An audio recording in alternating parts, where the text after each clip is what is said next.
Once we know how to write cyclic ring structure for glucose, with the help of this we can able to write even the Haber structure for the glucose. So that Haber structure can also be called as pyranose structure.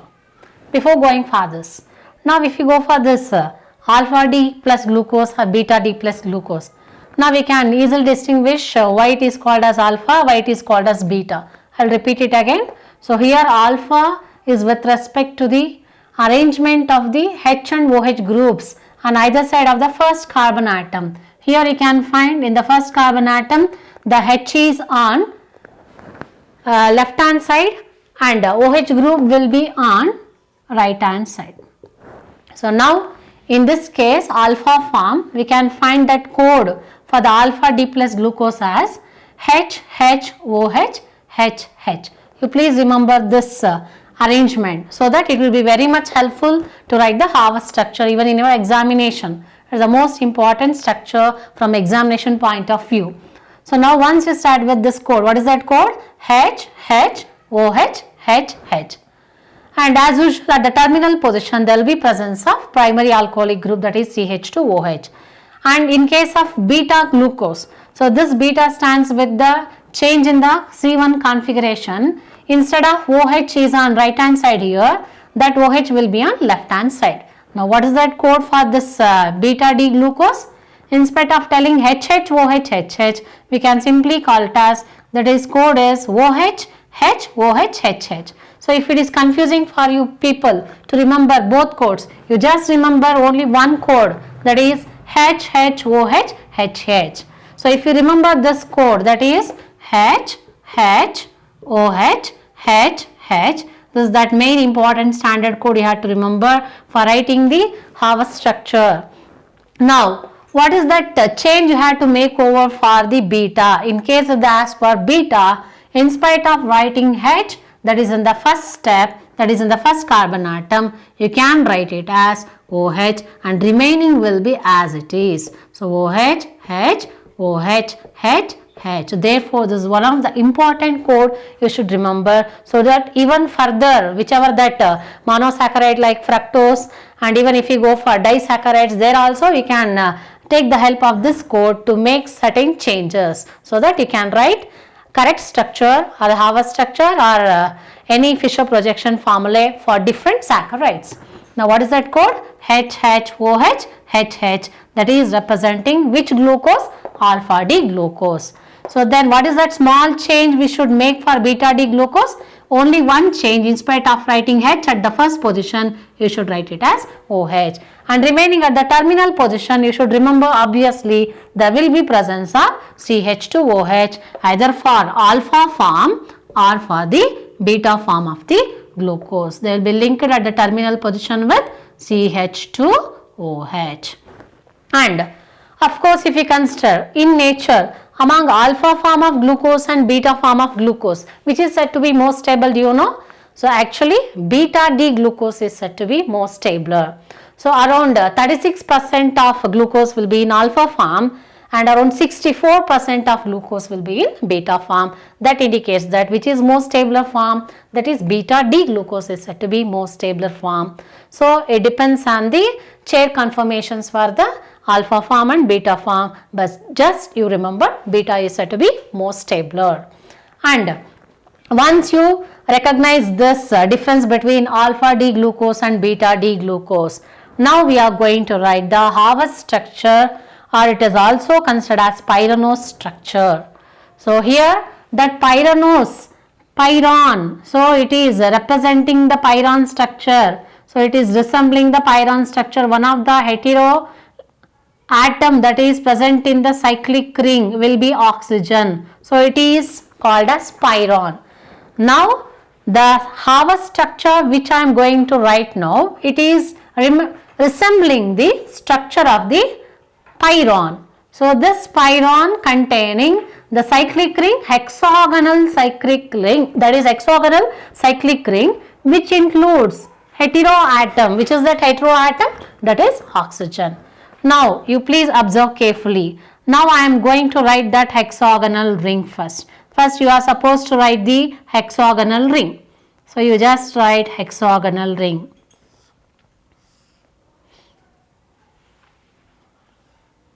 Then after writing hexagonal ring, then you have to introduce the heteroatom, that is oxygen. So it is hexagonal ring. Now we have to write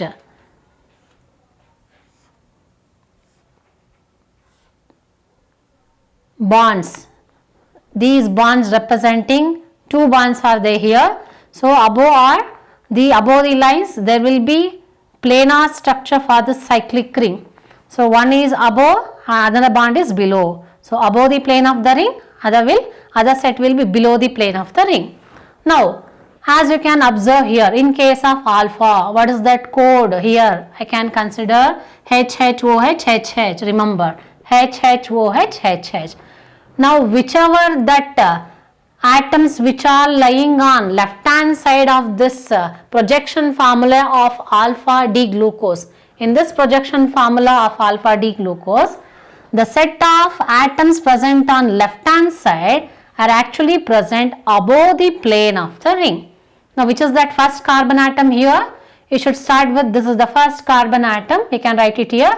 The first carbon atom is actually linked to the oxygen atom, isn't it? And that oxygen atom is bonded to this fifth carbon atom here. So that is linked to the sixth carbon atom. Let me write the numbers. First carbon atom, second carbon atom, third carbon atom, fourth carbon atom, fifth carbon atom, and of course sixth carbon atom. Which is that sixth carbon atom?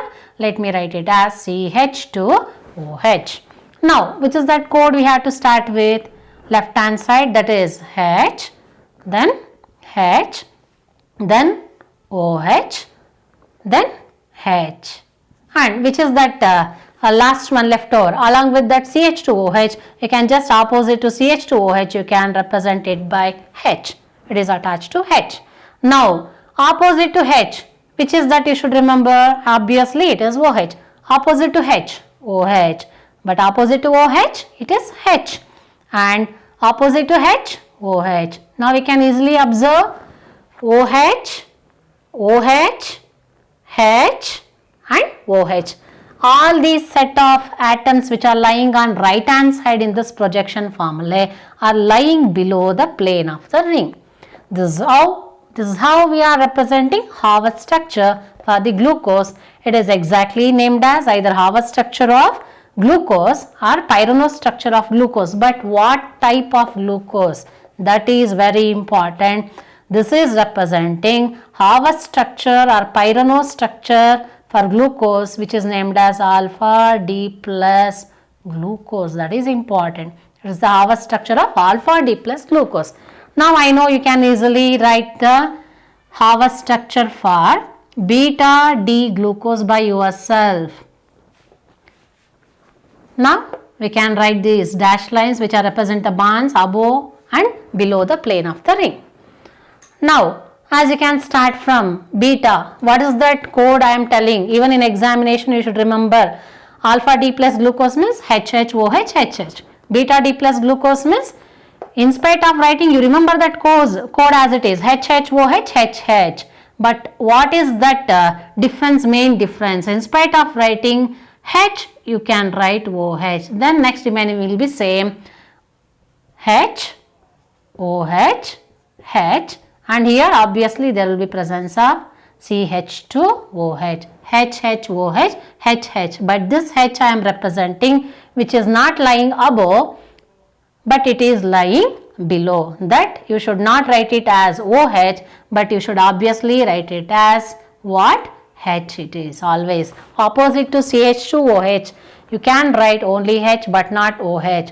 So there will be lot of confusions for students. In examinations, they will make very silly mistakes while writing the arrangement of H and OH.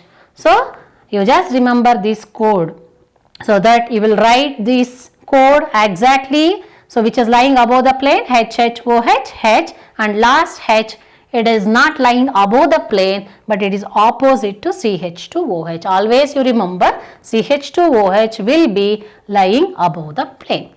So why I am giving this code as H means you should not get confused, it is lying above the plane, But you should remember opposite to CH2OH it is not OH, but you exactly remember opposite to CH2OH it is exactly H. For that sake I am giving this code HHOH HH. Now for beta D glucose, what is that code we can write after writing OH remaining? HOH HH. HOH H below this H. Now opposite to OH H, opposite to H OH, opposite to OH H, opposite to H OH. Now exactly you are going to get, this is the exact Haber structure or pyranose structure of glucose, but what is the name? It is not alpha D plus glucose, but it is beta D plus glucose, beta D plus glucose. You don't get confused. Alpha, both for alpha as well as for beta, both are said to be dextrorotatory. Obviously it is also plus. Some people they will write, for alpha they will write plus and for beta they will write minus. It is absolutely wrong. So both for alpha form as well as for beta form of glucose, exactly you should remember both are said to be dextrorotatory. So that plus symbol representing dextrorotatory property of glucose. D symbol represent they are relating the glyceraldehyde D configuration, D-glyceraldehyde configuration. Then this alpha it is differing with beta only at the first carbon atom. So for first carbon atom OH is on right hand side means alpha and left hand side OH is there means it is beta. So that is regarding the structure of, that is Haber structure and cyclic ring structure for glucose. So they can ask in examination either write a Haber structure of glucose or pyranose structure of glucose, then you should remember. In case if they ask for disaccharide, then even in that case if that disaccharide unit contain monosaccharide of glucose, then you need to remember these structures.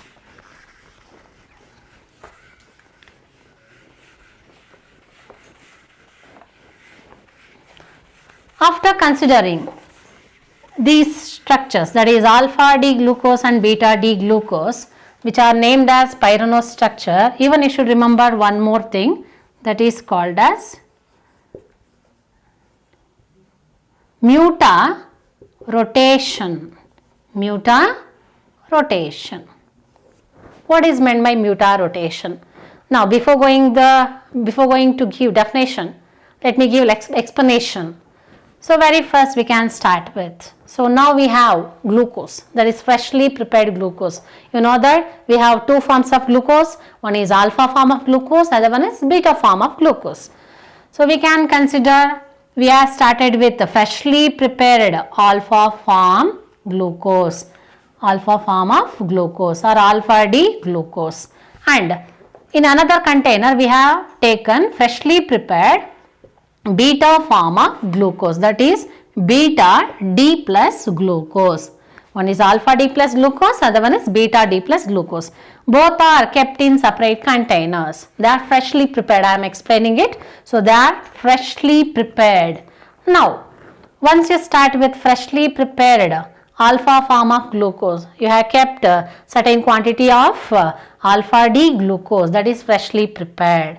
Now after certain duration, you can observe, very first you remember alpha form of glucose, it will be having optical rotation 112 degree. If you check with freshly prepared glucose, if you observe keenly that optical activity of glucose, then it will show exactly that optical rotation, specific rotation is given by the value plus 112 degree, plus indicates towards dextrorotatory, got it? And after certain duration, when it is kept for certain duration, you will not observe the same 112 degree rotation, specific rotation, but there will be change. So in spite of getting 112 degrees Celsius, you will get 53 degree specific rotation. But after once you get this 53 degree, then obviously you won't get change with respect to the specific rotation. So here what is that change taking place? with respect to the conversion of the specific rotation value from 112 degree to 53 degree. Actually what happens, you know? So once you take alpha form of glucose, slowly, as you know, in nature glucose can exist in open ring structure as well as cyclic ring structure. Open ring structure is present in very small percentage.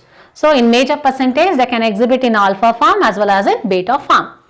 So even, you know, there will be difference in the stability. So once you start with alpha form, some quantity of alpha D glucose, gradually they will change into beta D glucose. That means during that conversion, some alpha form of glucose will be changed into beta form of glucose. Again there will be equilibrium existing between alpha form as well as beta form.